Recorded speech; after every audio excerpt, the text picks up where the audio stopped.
नमस्कार, मी रिद्धी म्हात्रे. बातमीपत्रामध्ये आपल्या सगळ्यांचं स्वागत. पंतप्रधान नरेंद्र मोदी इस्रायल दौऱ्यावर आहेत. मोदी आणि बेंजामिन नेतन्याहू यांच्यामध्ये चर्चा सुद्धा झाली आहे.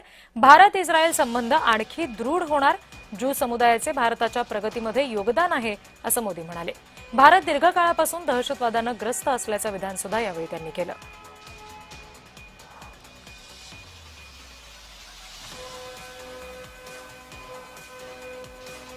No cause can justify the murder of civilians.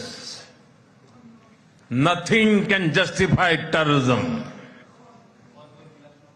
India has also endured the pain of terrorism for a long time.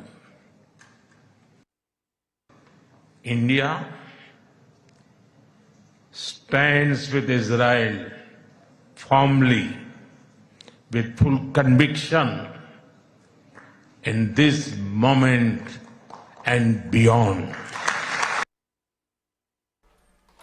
पंतप्रधान नरेंद्र मोदी यांनी केलेलं हे वक्तव्य बघितलं आपण. भारत इस्रायल संबंध आणखी दृढ होणार असल्याचं मोदी म्हणालेले आहेत.